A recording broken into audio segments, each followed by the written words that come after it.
Growing up in a South Asian household, there was always this clear indication that I was supposed to work in a science-oriented field. I remember for my 6th birthday party, my parents made the effort to lazily write educational gifts only on the invitation.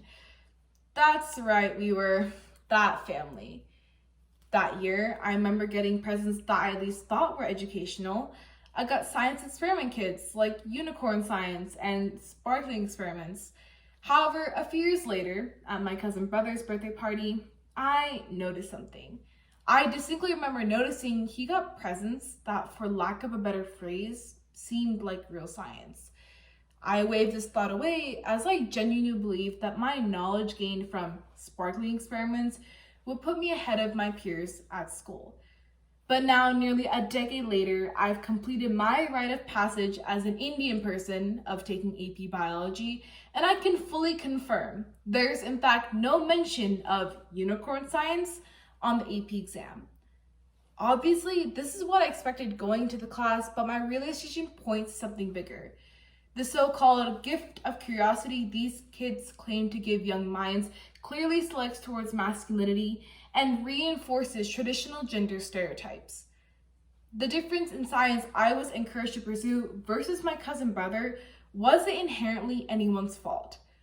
But it does say something about how our society continues to put up barriers for young women seeking to pursue careers in STEM. This is a barrier I hope to cross with you all today. First, I will discuss what meaning the phrase women in STEM holds in our society. Then I will talk about political figures and franchises that continue to put up such barriers.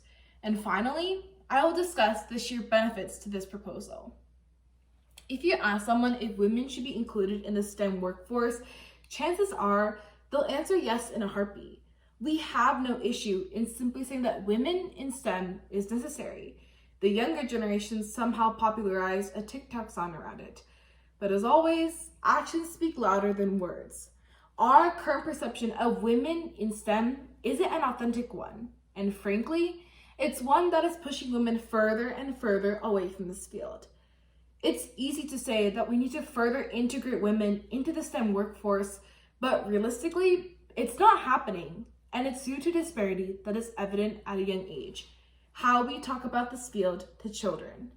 Science experiment kits are one of the primary ways young minds are exposed to the field, but what is often overlooked is what and how these kits are advertised towards boys and girls.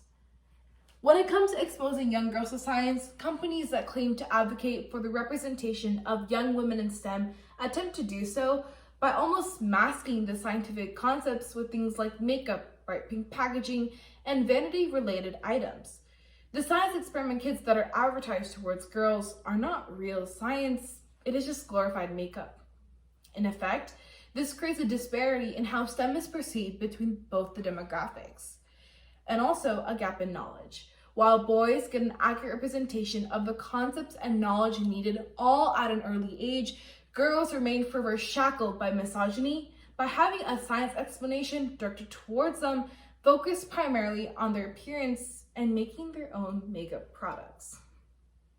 This behavior is also notably a persistent one with political entities as well.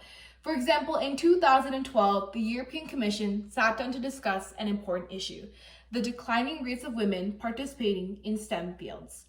At this point, the Commission had a vast array of options, but instead of choosing to enact fundamental policy changes or listen to any activist efforts, what they chose to do was borderline humiliating. They released a video titled "Science, It's a Girl Thing." Seems promising, right? The video portrays 3 model-like girls strutting into the science lab like they're at New York Fashion Week, capturing the gaze of their male lab participants and essentially doing anything but science.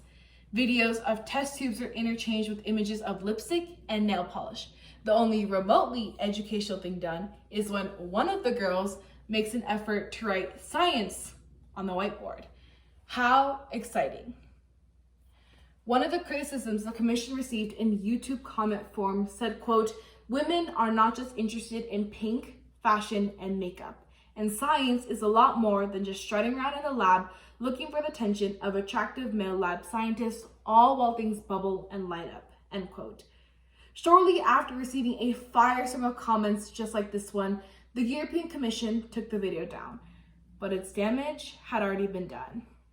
While their intentions were likely set in the right place, the way they chose to go about it was purely ignorant. And while there is nothing wrong with being hyper-feminine, videos like this one illustrate women in STEM as being dumb, aloof, and hyper-focused on their appearance and dressing style. It's almost as if political entities like the Commission have the sheer inability to represent real, authentic women in STEM. 1 year after that birthday party, the Netflix show Project MC² released. I first saw it when I was 7 or 8 years old, but having rewatched it recently, I started to pinpoint all of the underlying problems with it. The show portrays women in STEM, and it got so much praise for doing so. But it never portrays real women doing real science.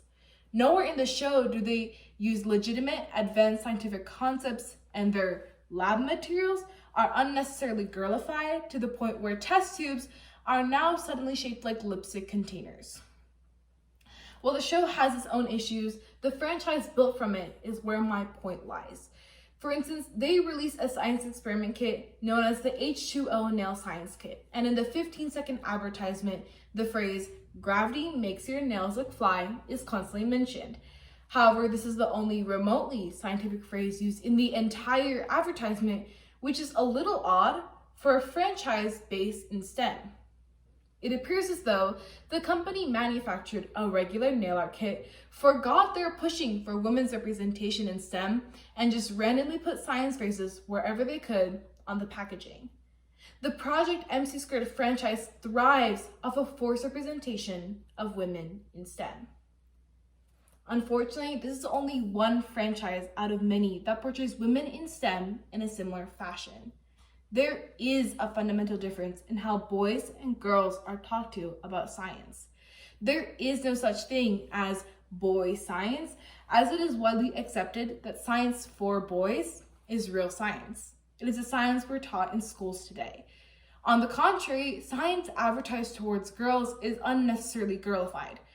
With this fundamental difference, companies that claim to break this so-called glass ceiling with their products only further reinforce harmful gender stereotypes in a field where they shouldn't be applicable. There simply can no longer be a difference in how boys and girls are talked to about what it means to truly pursue a career in STEM. As Olivia Jones, a renowned engineer and the manager for NCUB's Talent 2030 project put it, quote, "We need to stop treating engineering like a hated vegetable, to be snuck in under a thick coating of sickly sauce, and to talk to girls honestly about engineering, and in a way that conveys how relevant and exciting it actually is," end quote. In this context, political figures and franchises need to stop swaddling the sheer concept of science with traditionally feminine things and attempt to draw interest in the demographic, because clearly it is only pushing women further and further away from the fields they're needed the most in. Not only would this make the field genuinely inclusive, but it would encourage girls and women to pursue the things they're actually interested in without being held back by the chains of misogyny and traditional gender stereotypes. This is a reality we can experience and be a part of, but only if something is done about the obvious and unnecessary girlification of STEM. Discussing STEM in the same way to everyone would garner much more genuine interest in the field, leading to a workforce that has significantly much more passion and grit than the generations that precede it. Thank you.